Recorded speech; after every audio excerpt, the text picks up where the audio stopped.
بسم اللہ الرحمن الرحیم نحمدہ ونصلی علی رسولہ الکریم۔ وضو کرنے کا مسنون طریقہ۔ وضو کرنے والے کو چاہیے، مرد ہو یا عورت، کہ وضو کرتے وقت قبلے کی طرف منہ کر کے کسی اونچی جگہ بیٹھیں کہ چھینٹیں اڑ کر اوپر نہ پڑے۔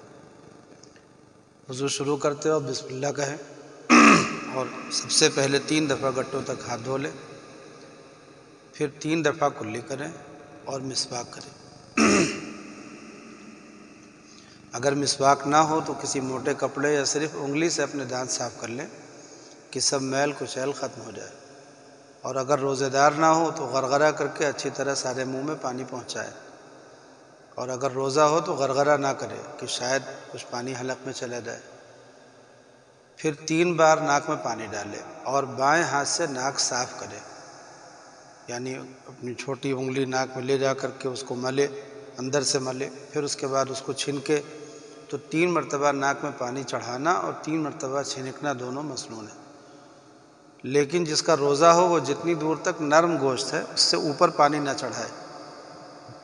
پھر 3 دفعہ منہ دھوئے، سر کے بالوں سے لے کر ٹھوڑی کے نیچے تک، اور ایک کان کی لو سے دوسرے کان کی لو تک سب جگہ پانی بہہ جائے، دونوں ابروؤں کے نیچے بھی پانی پہنچ جائے، کہیں بال کے برابر بھی سوکھا نہ رہے۔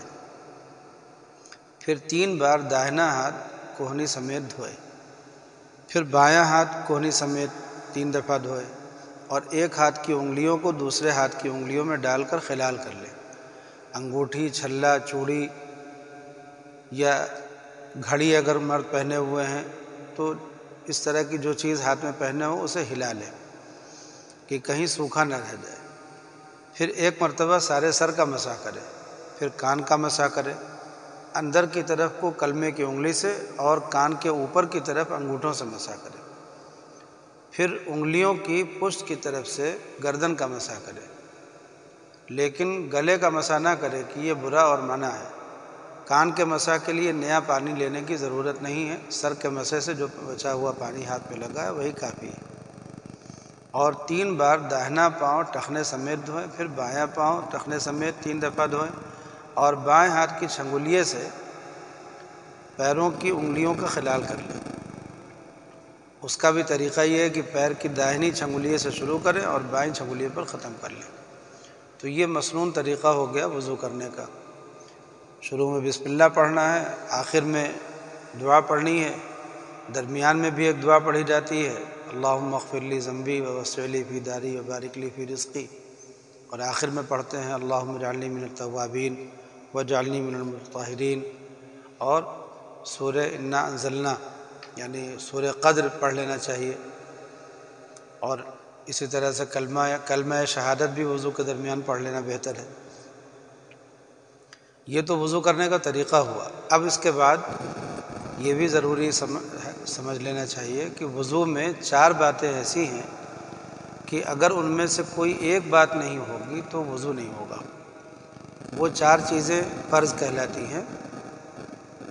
ایک مرتبہ پورا منہ دھونا، 1 دفعہ کوہنیوں سمیت دونوں ہاتھ دھونا، 1 دفعہ چوتھائی سر کا مسح کرنا، اور ایک دفعہ ٹخنوں سمیت دونوں پاؤں دھونا۔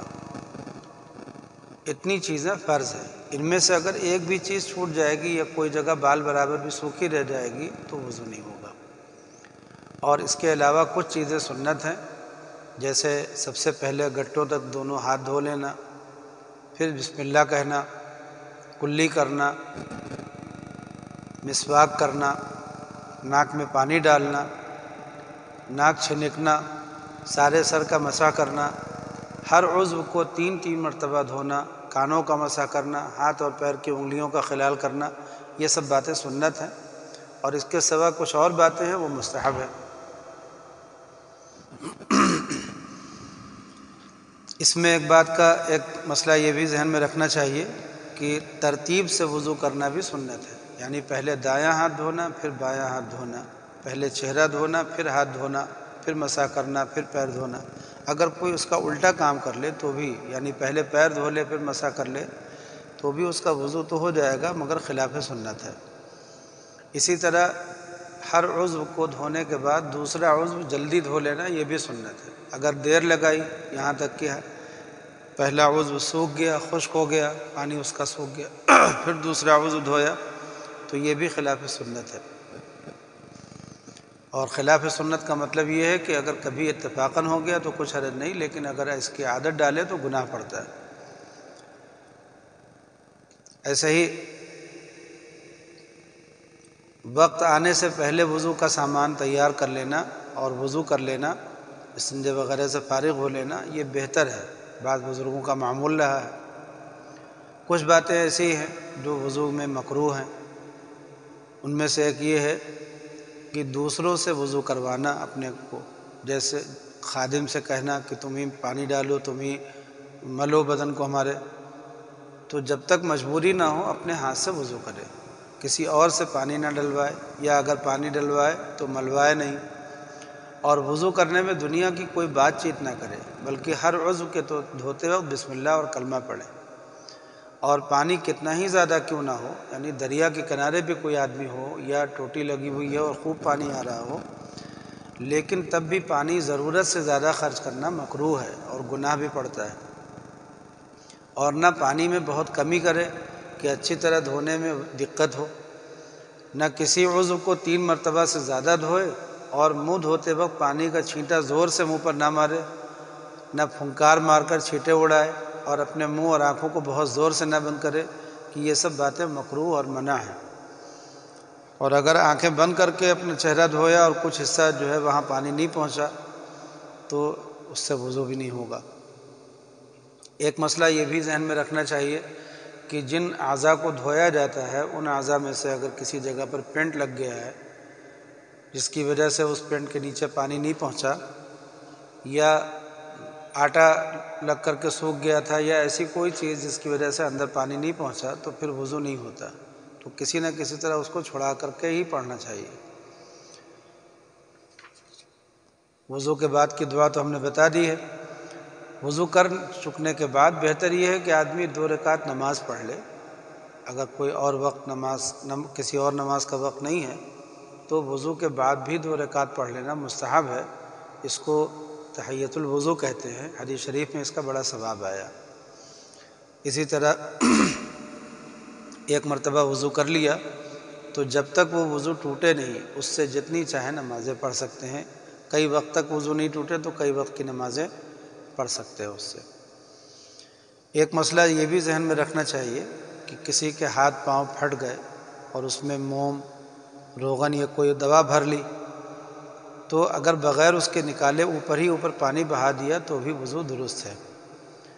ایسے ہی وضو کرتے وقت ایڑی پر یا کسی اور جگہ پانی نہیں پہنچا اور جب پورا وضو ہو چکا تب معلوم ہوا کہ فلانی جگہ سوکھی ہے، تو وہاں پر فقط ہاتھ پھیر لینا کافی نہیں بلکہ پانی بہانا چاہیے، تھوڑا ہاتھ میں پانی لے کر کے اس پر بہا دینا چاہیے، یعنی پانی بہنا چاہیے اس جگہ پر۔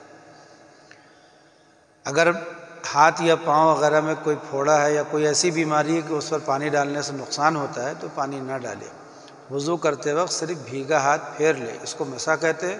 اور یہ بھی نقصان کرے تو ہاتھ بھی نہ پھیرے، اتنی جگہ چھوڑ دے تو بھی وضو ہو جاتا ہے۔ اگر زخم پر پٹی بندھی ہو اور پٹی کھول کر زخم پر مسح کرنے سے نقصان ہو، یا پٹی کھولنے باندھنے میں بڑی دقت اور تکلیف ہو تو پٹی کے اوپر مسح کر لینا درست ہے، اور اگر ایسا نہ ہو تو پٹی پر مسح کرنا درست نہیں ہے، پٹی کھول کر زخم پر مسح کرنا ضروری ہے۔ اگر پوری پٹی کے نیچے زخم نہیں ہے تو وہاں بھی یہی مسئلہ ہے کہ اگر پٹی کھول کر زخم کو چھوڑ کر باقی جگہ دھو سکتے تو دھو لیں، اور اگر پٹی کھولنے میں زحمت ہو زیادہ تو ساری پٹی پر مسح کر لیں، جہاں زخم ہے وہاں بھی اور جہاں زخم نہیں ہے وہاں بھی۔ پلاسٹر وغیرہ جو بن جاتا ہے اس کا بھی یہی حکم ہے کہ جب تک اس کو کھول نہیں سکتے تو بس وضو کرتے وقت اس حصے پر ہاتھ پھیر لیا کریں تو یہ مسح کافی ہے۔ اس طرح کے مسائل ہیں وضو سے۔ اب اس کے بعد اس کا جو دوسرا حصہ ہے اس میں وضو کو توڑ دینے والی چیزوں کا بیان ہوگا کہ کن چیزوں سے وضو ٹوٹ جاتا ہے۔ اس میں کچھ مسئلے شرم کے بھی آتے ہیں، لیکن چونکہ مسائل کے بیان کرنے میں شرم کرنا اور جھجکنا درست نہیں ہے، مناسب نہیں ہے، تو اس لیے اب ان مسائل کو جب بیان کیا جائے گا تو وہ ساری چیزیں بیان کی جائیں گی جو مردوں سے یا عورتوں سے متعلق ہیں اور جن سے وضو ٹوٹ جاتا ہے، اس کا بیان انشاءاللہ الگ ہوگا۔ اللہ تعالی ہم کو صحیح طریقے سے وضو کرنے کی توفیق عطا فرمائے۔